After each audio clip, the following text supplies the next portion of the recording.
Hello দর্শক, আসসালামু আলাইকুম। পেনশনারদের মহার্ঘ ভাতা 43% ও নবম পে স্কেল ঘোষণা 12 আগস্ট পে কমিশনের প্রতিবেদন। তো ইতিমধ্যে এই বিষয়ে একটি প্রতিবেদন প্রকাশিত হয়েছে দৈনিক ইত্তেফাক পত্রিকায়। আজকের এই ভিডিওটিতে আমি এই প্রতিবেদনের সকল বিষয় নিয়ে বিস্তারিত আলোচনা করতেছি। আপনারা অবশ্যই ভিডিওটি প্রথম থেকে শেষ পর্যন্ত ধৈর্য সহকারে দেখবেন। ভিডিওটি শুরু করার পূর্বে এখনো যারা আমাদের এই চ্যানেলে নতুন সদস্য আছেন তারা সাবস্ক্রাইব করে পাশে থাকা বেল আইকনটি অল করে দিন। নবম জাতীয় পে স্কেল এবং বিশেষ ভাতা বাস্তবায়নের চূড়ান্ত সিদ্ধান্ত এক নতুন অধ্যায়ের সূচনা হতে যাচ্ছে বাংলাদেশ সরকারি চাকরিজীবীদের জন্য। দীর্ঘ প্রতীক্ষার অবসান ঘটিয়ে সরকার 12 আগস্ট 2025 থেকে নতুন পে স্কেল বাস্তবায়নের ঘোষণা চূড়ান্ত হয়েছে। অর্থ মন্ত্রণালয়ের অর্থ বিভাগ ইতিমধ্যে সংশ্লিষ্ট বিভাগে প্রস্তাব প্রেরণ করেছেন এবং গেজেট প্রকাশের প্রস্তাবনা জানিয়েছেন। বেতন বৃদ্ধির পাশাপাশি নতুনভাবে প্রস্তাবিত বিশেষ গেজেট কর্মচারীদের বেতন কাঠামো একটি নতুন মাত্রা যোগ করেছে। 2015 সালে অষ্টম পে স্কেলে প্রথম গ্রেডে সর্বোচ্চ বেতন ছিল ৭৮,০০০ টাকা। নবম পে স্কেলে সেটি ১ লক্ষ টাকায় উন্নীত করা হয়েছে। দ্বিতীয় গ্রেডে বেতন ৬৬,০০০ টাকা থেকে বেড়ে ৮৫,০০০ টাকা ও তৃতীয় গ্রেডে ৫৬,০০০ টাকা থেকে ৭২,০০০ টাকা পর্যন্ত বৃদ্ধির নতুন সিদ্ধান্ত গ্রহণ করা হয়েছে। চতুর্থ গ্রেডে ৫০,০০০ টাকা বৃদ্ধি পেয়েছে। তবে ২৫% থেকে ৩০% বেতন বৃদ্ধির মাধ্যমে নিম্ন ও মধ্য আয়ের কর্মচারীদের আর্থিক সুরক্ষা কিছুটা হলেও নিশ্চিত হবে বলে মনে করছেন সংশ্লিষ্টরা।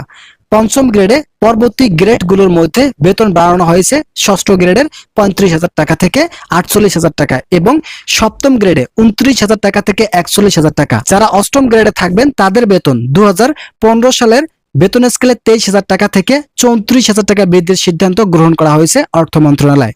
এছাড়াও নবম পে স্কেলে একইভাবে প্রতিটি গ্রেডের জন্য ভিন্ন ভিন্নভাবে বেতন সাজানো হয়েছে।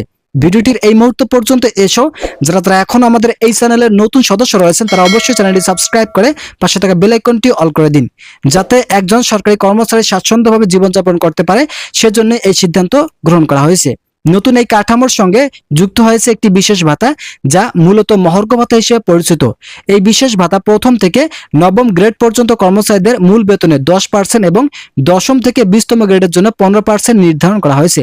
তবে যেসব কর্মচারী নির্ধারিত হারে ভাতা পাওয়ার পরও ৪,০০০ টাকার কম তাদের জন্য সর্বনিম্ন ৪,০০০ টাকা এবং পেনশনারদের জন্য সর্বনিম্ন ১,০০০ টাকা বিশেষ ভাতা নিশ্চিত করেছেন মন্ত্রণালয়। সকল কিছু বাস্তবায়নের তারিখ নির্ধারণ করা হয়েছে আগামী 12 আগস্ট। তবে এই বিশেষ ভাতার নামকরণ দিয়ে বিতর্ক সৃষ্টি হয়েছে। সরকার এটাকে মহার্ঘ ভাতা হিসাবে আনুষ্ঠানিকভাবে স্বীকৃতি দেয়নি। নাম পরিবর্তনের মাধ্যমে এটি যেন সাংবিধানিকভাবে পে স্কেলের সাথে সরাসরি যুক্ত না হয় এমন কৌশল নেওয়া হয়েছে বলে মনে করছেন অনেকেই। এই ঘোষণায় সরকারি কর্মচারীদের মধ্যে দেখা দিয়েছে মিশ্র প্রতিক্রিয়া। এদিকে এটি যেমন দীর্ঘদিনের দাবি আংশিকভাবে পূরণ করছেন, তেমনি অপরদিকে কর্মচারীদের একটি বড় অংশ পুরোপুরি সন্তুষ্ট করতে পারেনি। সরকারি কর্মচারী ফেডারেশন, সচিবালয় ক্লার্ক অ্যাসোসিয়েশন সহ বিভিন্ন সংগঠন 50% ভাতার দাবি জানিয়েছিলেন দীর্ঘদিন থেকে। আশা করা যাচ্ছে 50% মহার্ঘ ভাতা কার্যকর না হলেও মহার্ঘ ভাতা আংশিকভাবে বৃদ্ধি করা হবে। তো ইতিমধ্যে এই বিষয়ে একটি প্রতিবেদন প্রকাশিত হয়েছে। আজকের এই ভিডিওটিতে আমি এই প্রতিবেদনের সকল বিষয় নিয়ে বিস্তারিত আলোচনা করলাম। আশা করি ভিডিওটি থেকে অনেক উপকার পেয়েছেন। যদি উপকার পেয়ে থাকেন তাহলে অবশ্যই চ্যানেলটি সাবস্ক্রাইব করে পাশে থাকা বেল আইকনটি অল করে দিন।